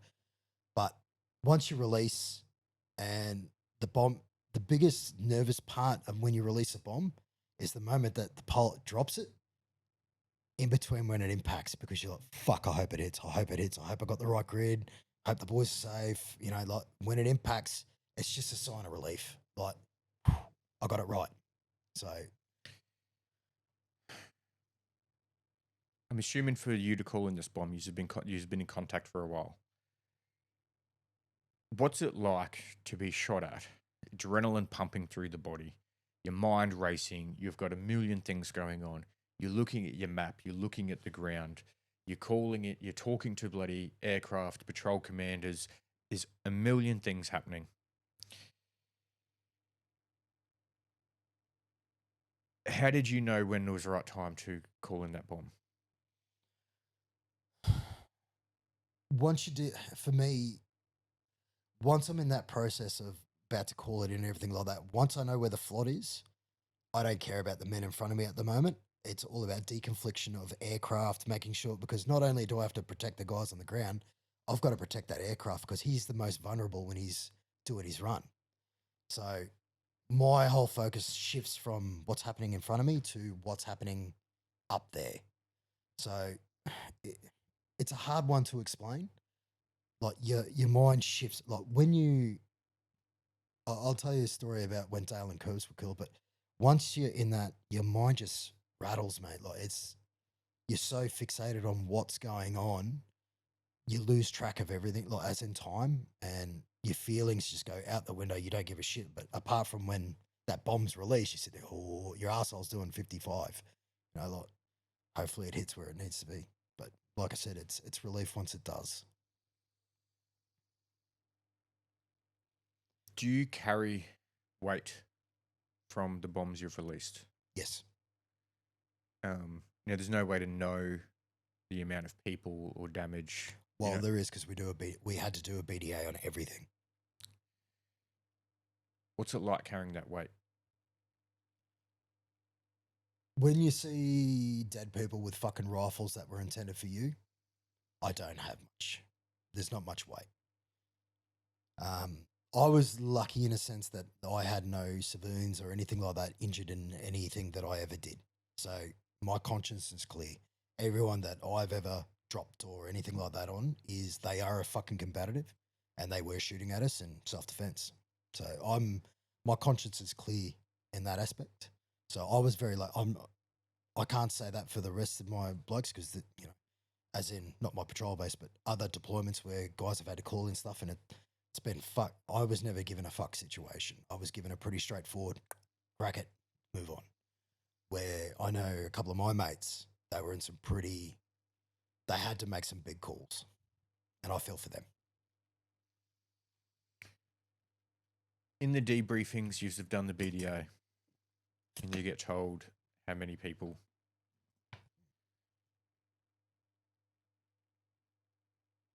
What's that like when someone's like, hey, just so you know, 23 enemy were killed, we think, due to a bombs being dropped on them? Mine was never that large. No, but as an example.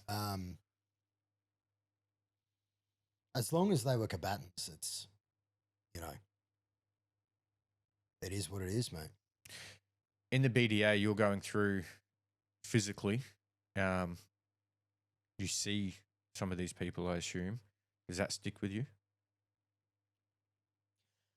To be honest, no. The only thing that stuck with me through that trip was my own men, my own A&A, and the kids was the big thing that really hit me hard more than anything. The way the people treated the kids over there was just fucking horrendous. I remember one kid coming in with stab wounds, and because he pissed his dad off. Yeah, like one kid got pushed into a fucking fire because he pissed his dad off or something like that. Like the medic, my medic and me, like because I was CFA as well, me and my oppo, you know, like we were help treating wounds. Like I'd never sutured a person before, and I was helping suturing and stuff like that. And the kids, that's what hit me hard, like because no kid deserves that. What could you do as an Australian soldier overseas when you see all these kids happening to they're a different nationality, you're in their country? What like it hits you hard, like because can you do anything? Your fucking hands are tied, mate. Yeah. Like, you know, you have people that shoot at you, drop their fucking rifle, and then go back to fucking farming, mate. You can't fucking shoot them. Well, you know, fuck, mate. If I had the opportunity, I would have loved to, you know. But when it comes to the kids and all that, they are harder than some fucking criminals and shit I've ever. This one kid who got pushed into a fire, he didn't cry or whimper. He sat there while we treated him. We gave him a lollipop. He thought fucking Christmas had come to him. You know, like when you see the mental fortitude of these kids, mate, you just go, fuck, I'm weak compared to him. You know, like you feel for them, like you want them to have that's why we built the schools and everything like that, to help these people. And, you know, you just feel terrible for them, the way they're getting fucking treated. You really do. What's it like to suture a kid? Like, is there anesthetic? You're overseas on deployment. Yeah. Like, So, you're at a proper hospital? Or no. This is like at the patrol base? mate, it's in half a Connex Okay. with a couple of stretchers and shit. That's all we had, mate. Like when we had an IED blow up just at the front of our patrol base, and one A&A was completely cut in half and shit like that. We had one dude who ended up losing both legs, one arm, and I think most of his. We ended up saving him.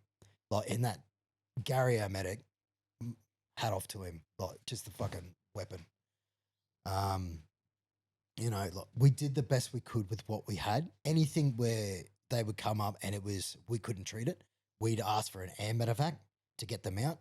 9 times out of 10 we would get it, but if there was like mass cat, like I said, it depended on what was going on around. Sometimes we had to go, you're gonna have to drive into TK, mate. We can't help you. We give them as much aid as what we could, but you know, How does that weigh on you? fucking terrible. Because yeah. Because you can't help them. Like we had one dude, I think it was like 21 stab wounds in him. Him and his brother had a fucking fight or some shit, and like just went to town on each other. And like we sutured him up as best as we could. We gave him as much, you know, pain relief as we could.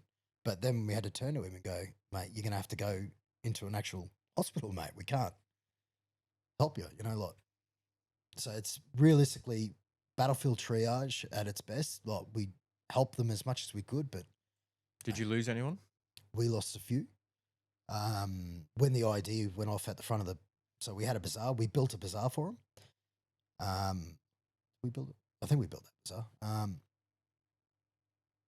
When that went off, like we all ran down there to help out as much as we could, drag them out. Like we got in shit because we're all in PT gear. We're all at the gym doing a workout and shit, and then fucking bang, whoa, and then there was screaming and all that kind of stuff, and the kids that were all killed disappeared straight away. Like the parents had just started burying them and like as their culture. But the A&A dude, I remember him, he was cut in half, and I remember having to shake Gary and go, mate, he's dead, mate. Like he's going, no, he's missing a head, mate. He's fucking dead. Shit like that. But it's a hard one to explain. After that IED and there's a whole bunch of civilians dead and some A&A, do you do like a combined funeral-y type thing to like bring together the two cultures, like the we had to give the dead bodies straight away to the village. Like the village elder came up.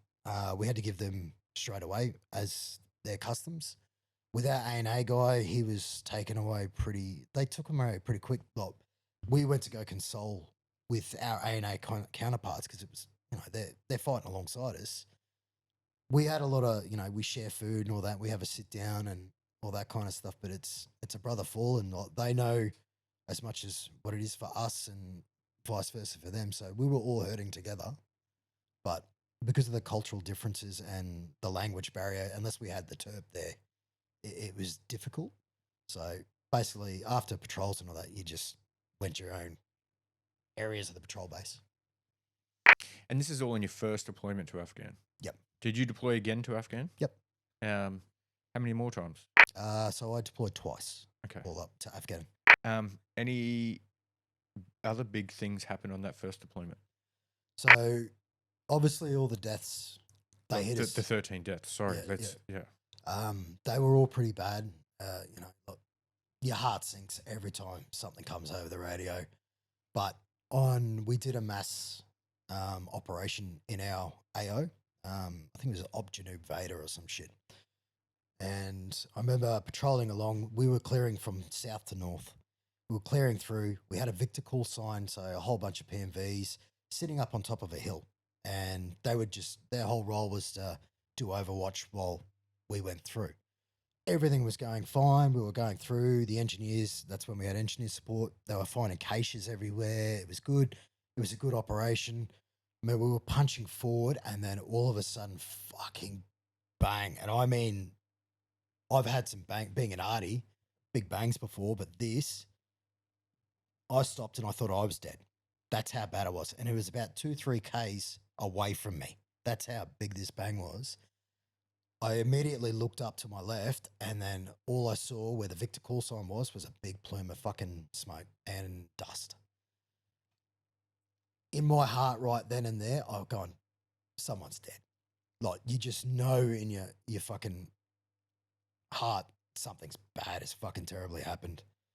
And at this point in stage, I had 2 sets of aircraft overhead. I had a UAV, so I'm controlling 3 aircraft at this point in stage. Rhino, who is the platoon sergeant for the grunts, goes, mate, we're going that way now. Can I get you to help fucking mentor the A&A section? I'm like, bro, I'm fucking flat chat as it is. But we started moving over towards that way, and then the Victor call sign that was up there, obviously distraught. So they were doing PT up the top. 2 boys walk one side of a Bushmaster. The rest of them fucking walk one side. It was fate. Like, I lost my religion that day. That's why I started to believe in fate. Like, they stepped on it, they were gone instant. It was probably one of the hardest days over there. Got to the base of the hill. I went up and had a look. It's seared in my fucking brain, mate. Like, the sights, the smells, like, the boys were picking bits of them off the fucking labs and shit. Like, it was just devastating. It was fucked, and I knew them, and they were mates, and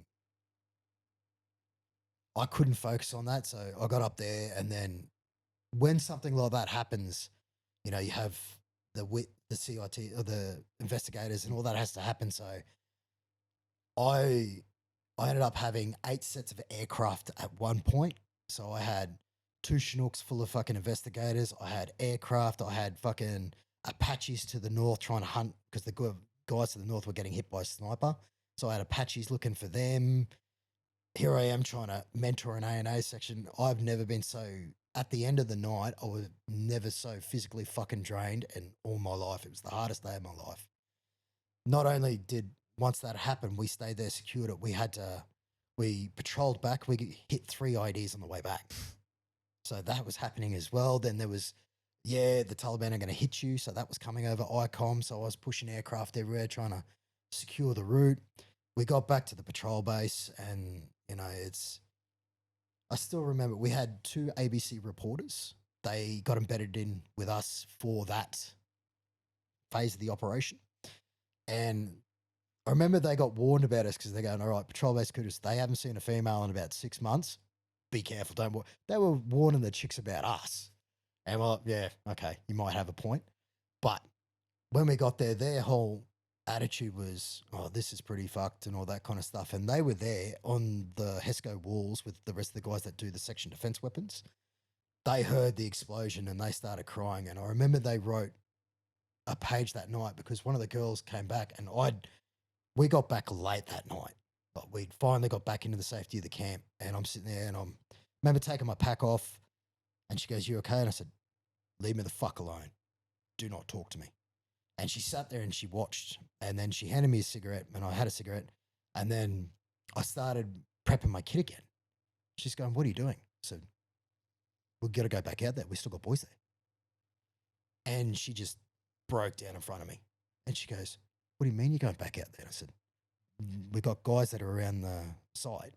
We need to go get them, bring them home." And she lost it and all that kind of stuff. And I didn't think of anything then. And then we went out the wee hours of the next morning, got back to the site. And then from there, we had to walk the PMVs. We had to lead the PMVs out, the engineers, found more IDs on the way home, blew them, got the boys back.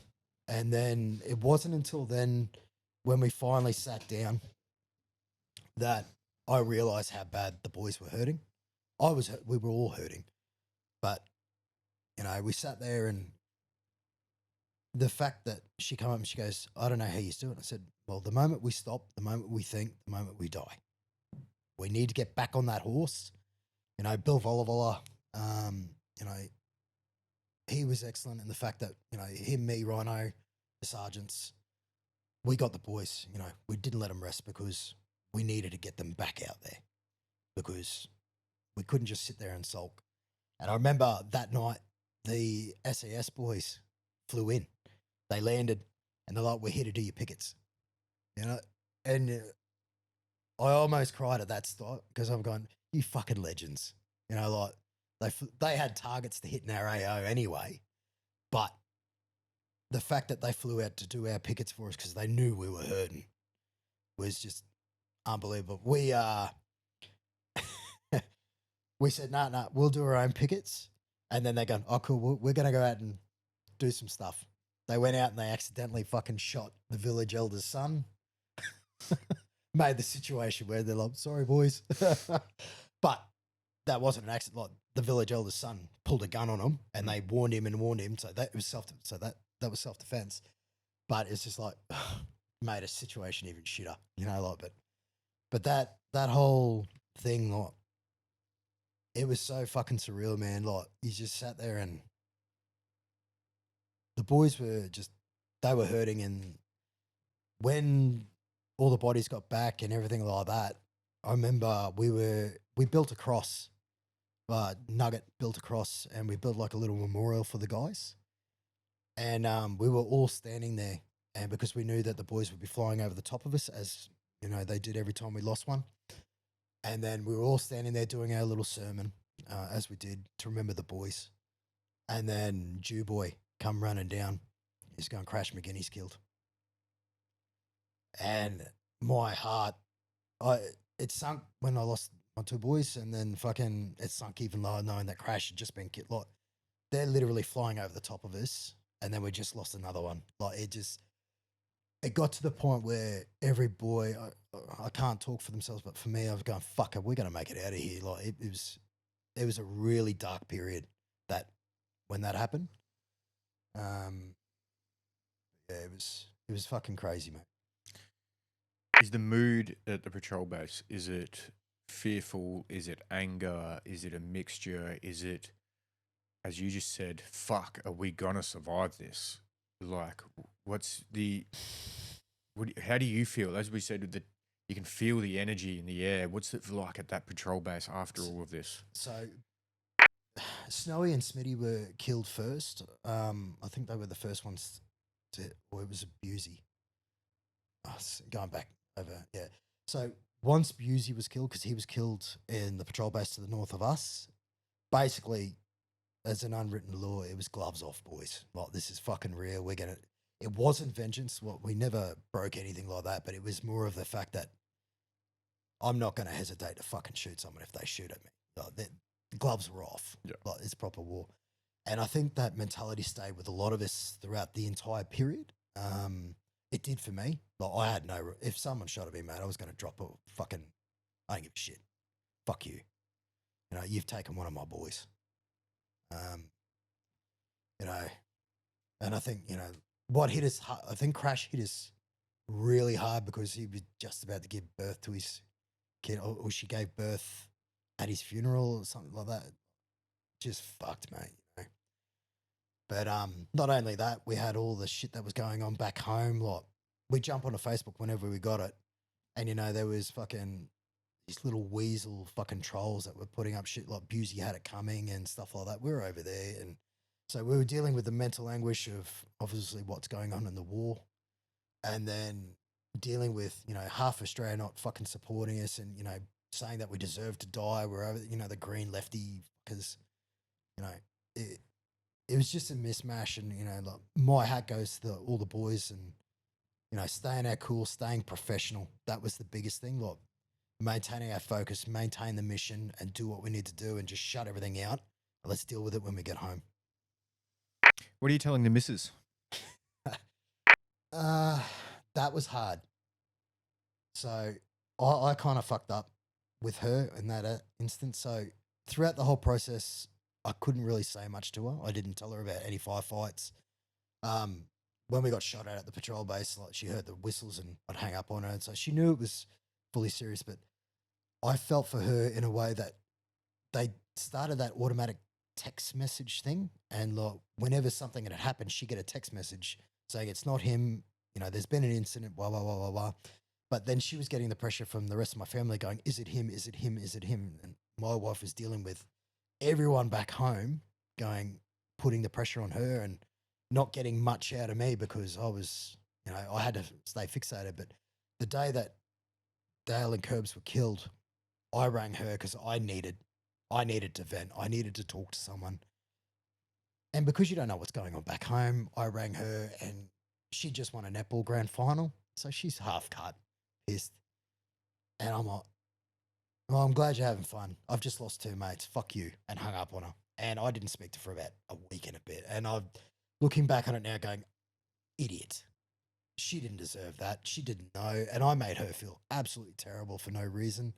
And I apologize to my wife, and I always have for that. But when you got so much going, rattling on in your brain, your mind, you just, half the time you don't think. And I'll always have that as in my conscience that I did that to her, and Has she forgiven you? Then why are you still carrying that around? because I shouldn't have done it. I'm better than that. You were 20 years old, emotionally immature. Yeah, but You just gone through hell. yeah, but still, What standard are you holding yourself to that's... I'm better than that. I've always been a protector of women and stuff like that, so I shouldn't have done that. She's always been my rock. So, but that, when I finally got home and started to explain I've never told my wife everything, and I never will. You're going to let her listen to this? Yeah. So stuff that I've talking now, she's heard. She understands that it's a mess over there. And she worked for Legacy, and she now works for DVA. She understands, and that's what she wants to help veterans. She's seen what I've gone through, so she wants to help them. But you know, it's one of those things where I'll always regret it because I shouldn't have treated it that way. But at that point in time, I had no release because, you know, like being an arty bloke in a patrol base full of grunts and shit like that, my responsibilities were with aircraft and all that were weighing heavily on me, and the loss of mates as well. It was fucked situation. But you know, I had to stay strong, being a senior NCO as well, to show that, boys, just wear it on the chin. Let's go again. Let's get out there. This is a hectic first deployment to Afghanistan. 13 members were lost. A lot. Probably the most on any deployment. I think it was since Vietnam. Since Vietnam, yeah. Yeah. You finished deployment. Mm-hmm. You're coming home. Relief? Excitement? it was excitement to get home. And then there was the problem is for me because I didn't get to decompress with my guys. So once we all packed up and ready to go, because I was at Newcastle, I was still posted there. They dropped me off in Sydney, and then the rest of the boys all flew home to Brisbane.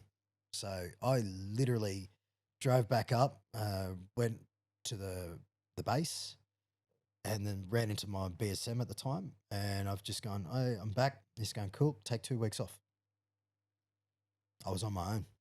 And that's when it hit real fucking hard because my wife was still working, sitting at home, nothing but my thoughts, no boys around. I was on my own. And then I went to alcohol bad.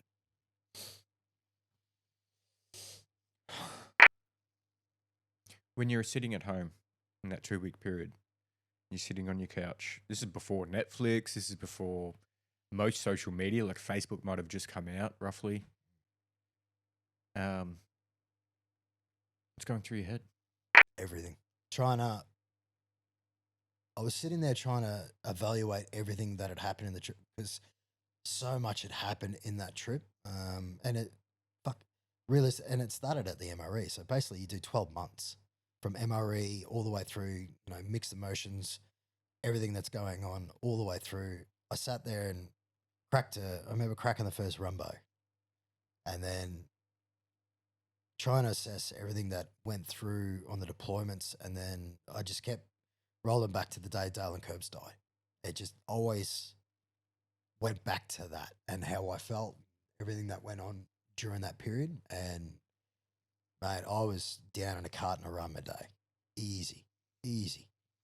Were you thinking like, oh, I should have done this, could have done that better? Was that part of your thought process, or are you just sitting back reflecting? There was a couple of incidences over there where I knew I should have stood my ground with a couple of decisions that were made.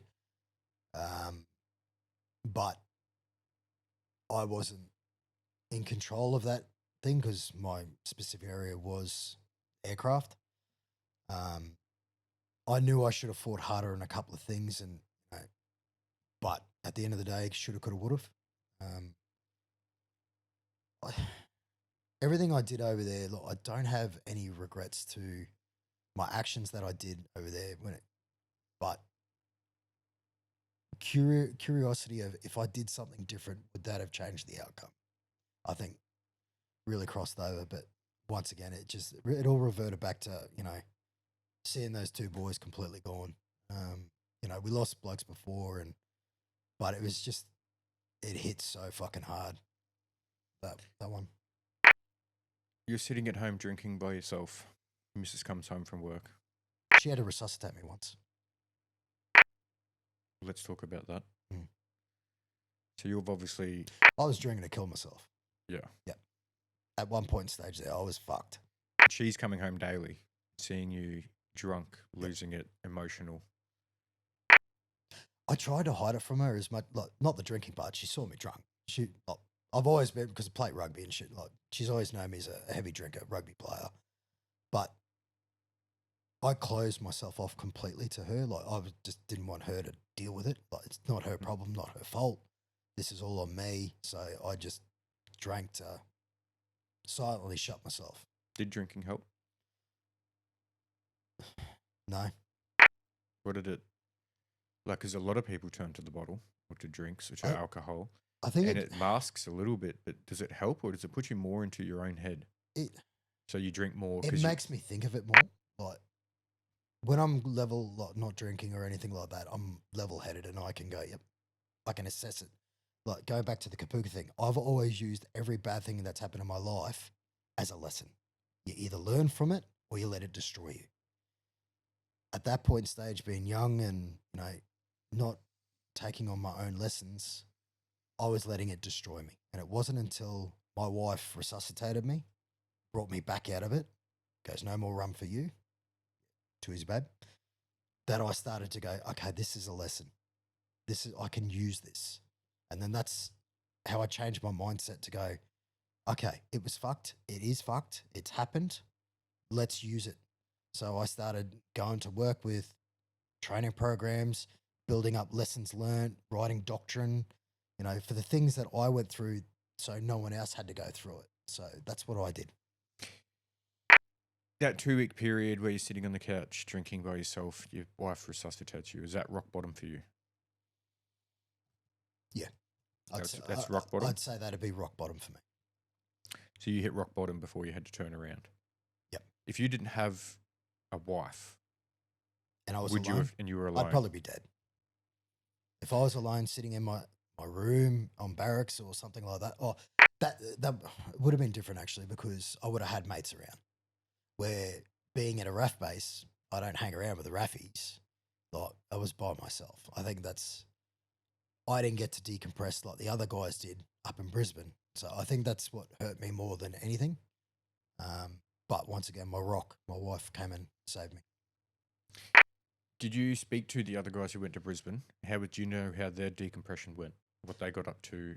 Did you chat on the phone and like talk shit when you were low? It was hard because they kind of did their decompression together, so they were already chatting. And then once I got banned to Newcastle, I felt like the outsider again. So me ringing up trying to get in there, like, I travelled up to try and catch up with them, and I did.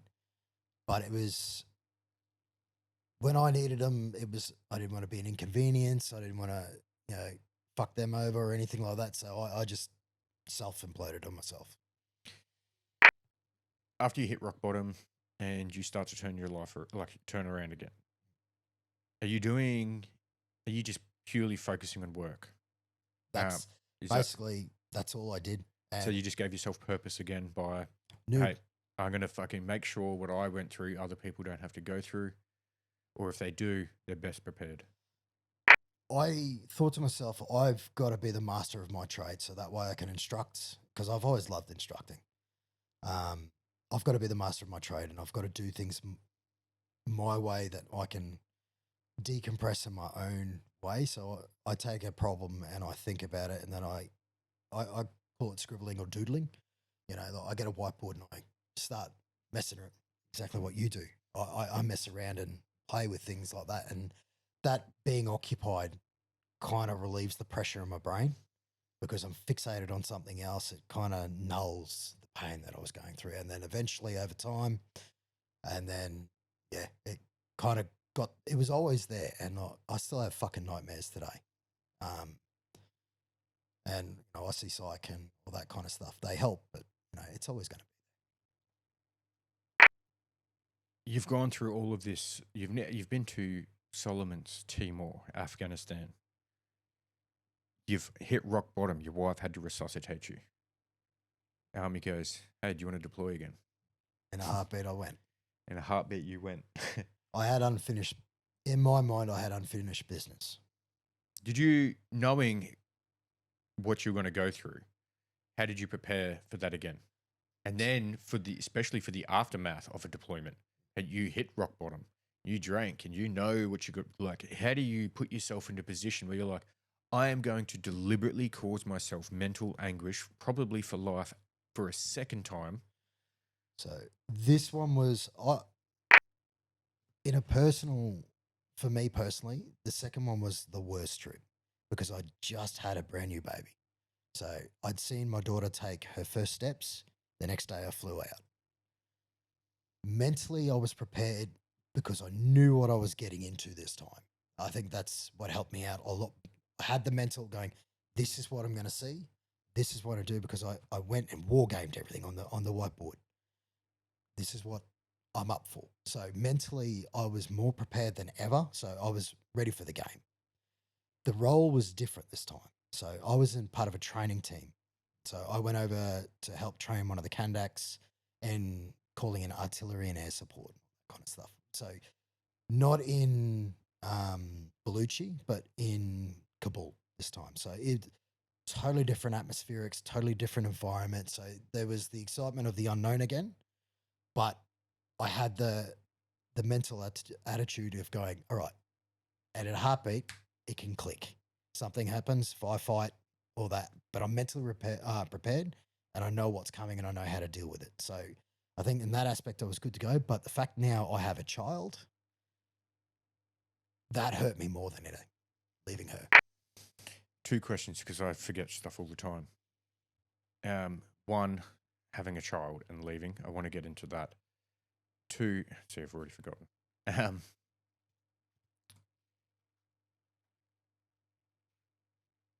Yeah, good, Joel. All right, let's talk about. So your child, she walks her first steps, and the next day, you're Okay. leaving for war. Yep. For a second time, proper war, and the first time really fucked you up. 13 friends, colleagues died. How do you leave your child? How did you Mentally prepare for it. mentally, like, I'm assuming they came to say goodbye to you at the airport. Yep.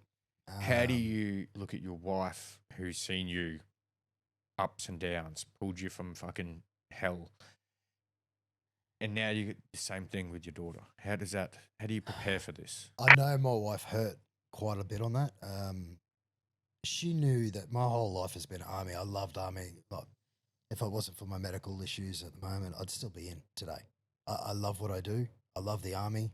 Love the brotherhood. She knew I was going, whether she wanted me to go or not. That it's my job. There was a lot of pausing and umming and ahhing. I remember standing at the airport and not wanting to let go. That I remember holding her hand, like my daughter's hand, and it's time to go, boys. And I just stayed until it was like the last safe moment. And I remember holding her and taking a mental photograph because it's probably the last time I'd see her. I think I was more concerned. I knew my wife could handle it because she's my rock, but I was more worried about her. That's what the trip itself, because it's the first time I'd had Skype and I was able to see my daughter nearly every day. That killed me more than fucking anything, not being there with her. And it weighed heavily on me. It will always weigh heavily on Sorry, can you just move the mic a little I'm bit sorry. closer? Because you can move the whole arm closer. me. It always heavily weighed on me because, here's this perfect little thing that I never deserved because, some of the boys didn't make it back. I always judge myself like that they didn't make it back. I've got to be better because I've been given the opportunity, what they will never have. And here I am about to make the fucking decision again to go back to a shithole. I don't know whether it's inbred it as Acapulco or the mentality. It's just a lot of us put duty first over family. And I think that's what makes being a soldier special. We care more about the bigger picture than we do our own. And it's, I look at World War II, those boys in World War One, they made the ultimate sacrifice, and the mentality that they have, I don't know whether it's just pass it down the line to the next group of soldiers.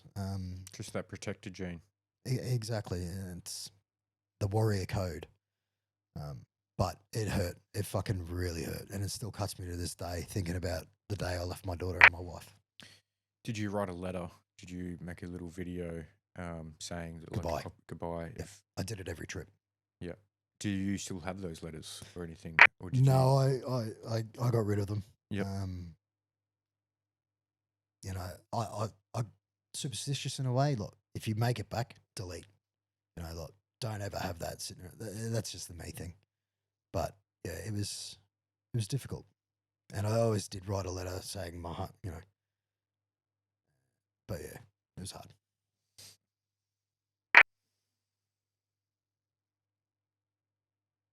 So, like, it'd be one of the hardest things. Would be to And father leaving his child. Yeah. Like, the And wife. then it's not just that, but if anything happens, you're not there To as protect. well. You're to protect. Something happens to you, they're going to grow up without you. It's like I have a 15-year-old daughter, and it weighs heavy on me. That, like, my daughter just moved to Ipswich a couple of weeks ago, and it weighs heavy on me that I'm not there. If anything happens to her, if she gets assaulted, like right now, like, I got to get a flight there, or I got to drive there, and I can't be there straight away to protect her, and that already tears me up. Yeah. Let alone going to another country. Actually, on my first trip to Afghan, my wife had a car accident. I remember finding out about it, and just being absolutely devastated that I couldn't be there to help her. You know, I totally get what you mean with that one, and with the kids as well. But it's just something you've got to put at the back of your mind, because the mission's got to come first, because that mission is your safety and your life, so you can make it back home. All these feelings you're having from your previous deployments through to everything, are you carrying? What are you carrying now? Like coming out, so we won't even talk about the discharge process itself, but now you've been out for a couple of years. You did 20-something years. You said you have nightmares. You're seeing psychiatrists. How are you? And how is your journey of mental healing going? What are you doing to try and heal? So when you asked me to come on this podcast, like, talking about experiences and all that is a way of processing it for me. I'll always have, it's always going to be there. I know that. I've come to accept it. A lot of guys try to fight it. Instead of fighting it, I've tried to embrace it in a way that, okay, it's a part of my life that has been there. It doesn't define me, but it's something that I can use as a lesson. With now and how I'm going, I still have my ups and downs. Like 23rd of March, I'll never forget that day. It's Maxie's birthday, and you know, like, there's certain days and times where I'll always sit back and reflect, and I'll go through the emotions in my head. I've always been pretty closed in. My wife doesn't know. Like, I don't like to. What I did is me. Like, I don't want to put any more pressure on her, because she's already done enough for me. So I always try to keep it bottled up. But with my healing process now, doing things like this, and you know, chatting to guys that, it doesn't mean if they haven't been Afghan, I don't care. Like, it's just hearing their experiences, and you know, chatting is the biggest thing to help. You know, get it off your chest. You know. How old's your daughter now? So she's turning 13 this year, and then my youngest is now turning 6. How much does your daughter know? Does she know She anywhere knows. near this amount that we've discussed in this podcast? No, Would this be something you would let her listen to so she understands more? with a bit more age, yes. Yep. I've always planned to sit down and talk to her. I've always judged myself the fact that, you know, if how she would look at me, and you know, because kids are everything. How do you think she looks at you? What do you think she sees? Hard ass. No, just dad, because she was that young on my second trip. She wouldn't have known. Like, she was taking her first steps. She knows that I've been to war. She sees all the medals. She sees all the boys, and I've got photos. I haven't got a lot up. I've got a couple of photos here and there, but she goes into I call it my war room, my little games room, and she comes in every now and again, and she asks, and I tell her vaguely of what it was like. And Anzac Day, she's very proud. Like, she stands beside me. She's always stood beside me on Anzac Day. She wears my medals. You know, Can she hold them all up? oh, she struggles. Have you got 2 rows yet? Yeah. Yeah. But she asks every now and again, but I've always said to her, when you're a bit older, I will sit down with you and I'll explain to you what I did and how it was. But for the time being, you just be a kid. Don't worry about this, but just know that Dad fought along a whole bunch of heroes. You know, I've done my time overseas, and it was terrible. War is terrible, and I'll always tell that war is not glorified. It's fucked, and it really is. But unfortunately, men like you, me, have to do it to protect people who can't defend themselves. I want to ask you, and you don't have to do this. This is just an idea. But would you be able to look into that camera and give a message to your daughter and your wife? Whatever the message is, could be something from your past, apologizing, could be, hey, saying how much you love them. This is for them to know forever. And if they do watch this, you know, something that's hard to say in person might be easier to say to a camera. I don't know. Is there anything you'd want to say?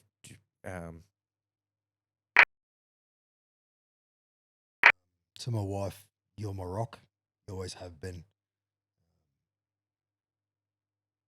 I'm not a perfect man, but I try, and I'll always try. I'm a slow learner when it comes to feelings and emotions, but you know, at the end of the day, I'll be your rock when you need me to be your rock, as you were for me. To my daughter, um, the most precious thing in my life. Everything I've ever done and do now is for you. One day I will sit down with you and explain to you what I went through. Uh, Keep an open mind, and nothing you do on this earth will ever disappoint me. I'll always be there for you, sweet. It's beautiful. Moving forward from here, what's it next for you? That's the unknown. Are you healing still? Are you? I sent you an email.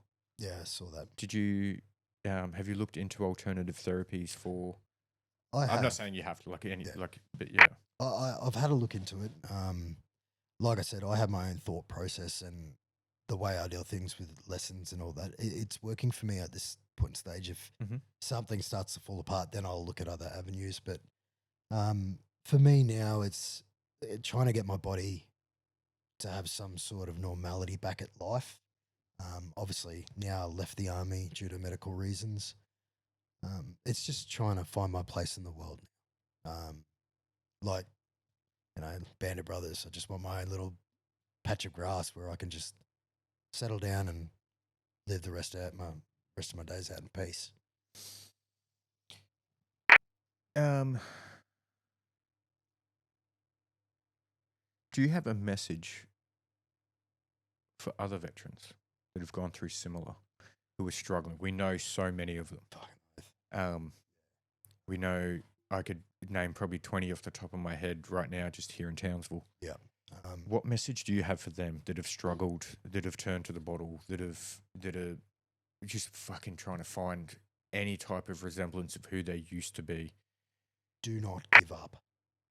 Reach out. When you deploy, that brothers in arms thing does not go away. Reach out. If you are struggling, I don't expect you to go talk to civilians and shit like that because they don't understand. I know they won't understand, but the guy beside you fucking does. I've got some very close mates that I've always confided in and, gone to for advice. And when I'm hurting, I know that any point stage I can ring. Every single person in the Defence Force has that one person or two people or even more. Do not give up.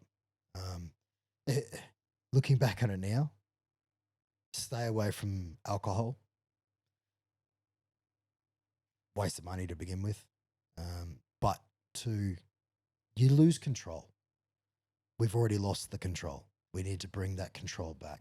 There's other ways. Just reach out and talk. Well, as we were talking in the other podcast with Coxie and all that, I send him a message every now and again. Just, hey mate, how are you? And as we discussed, that's all it takes. One bloke. You could be sitting there at a lunch break and just go, wonder how Jonesy's doing. And that could fucking pull someone from the brink. That's what we need to do more of and just talk. Look, if you're having a bad day, everyone has a bad day. Ring, hey man, I'm struggling today. Where are you? I'll come get you. I don't expect the civilian community to understand or even help. I don't, because they just don't get it. Where we as veterans, we've got to support each other. That once army's ended, that's a part of our life. As veterans, we now need to grab each other and go, right, we're our own organisation.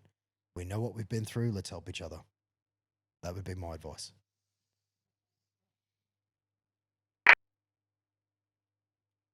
Looking back on your life, how do you see it? Fucking whirlwind.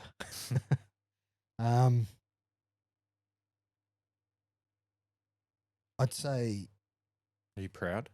I've always been proud to be a fucking Australian soldier.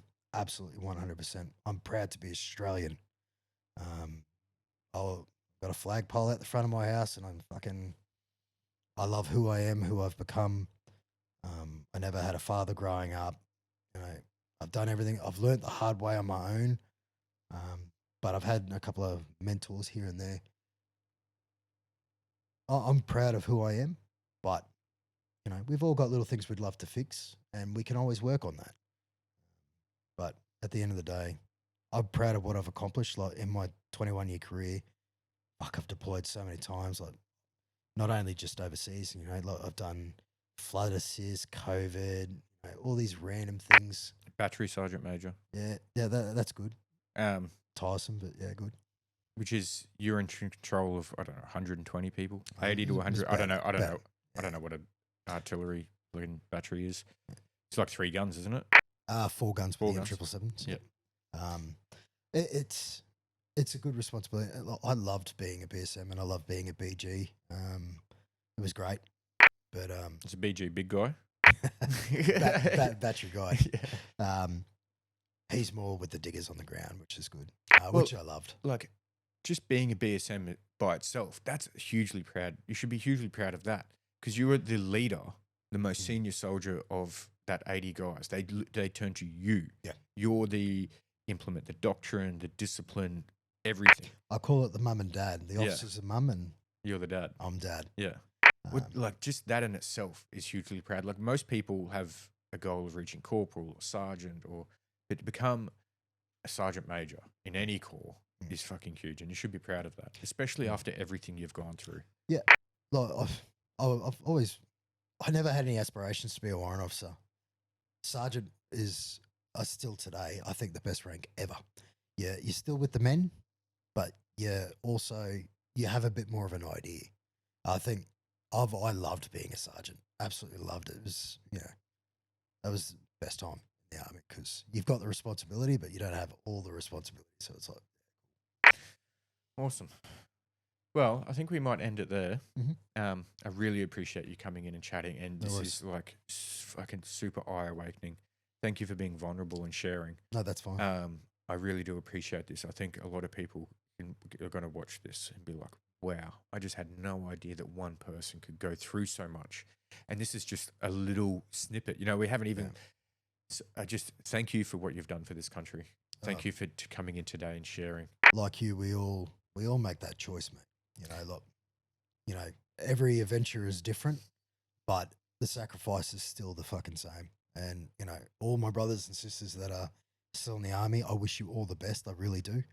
I wish I was still there with you, but plan for your time afterwards would be my real advice. Don't let it hit you in the face like it did more medically for me, but don't let it hit you in the face and make it harder than what it has to be. And, you've always got support, whether it's, the organisations within defence or out of defence, but your mates there's a reason why we call them mates. They're always going to be there for you. Yeah. Just a simple text message. Exactly. And then if people don't respond, look, people are in their own world. Like me, I don't respond for a couple of days most times for most people. So, but yeah. Hey, mate, thank you. Really do appreciate you coming in today. No worries at all. Thanks very much. kindly, bro. Cheers. Thanks for watching. If you liked what you saw, please like, subscribe, share, comment, do whatever to get the message out there, get these stories out there, get these experience and vulnerability out there. If you want to go to missionandgoalservices.org.au, there's a website there, all the social medias are there, and merchandise store, and a whole bunch of information there related to DVA and other organisations. Thanks, legends. Thanks for tuning in. Catch you next time.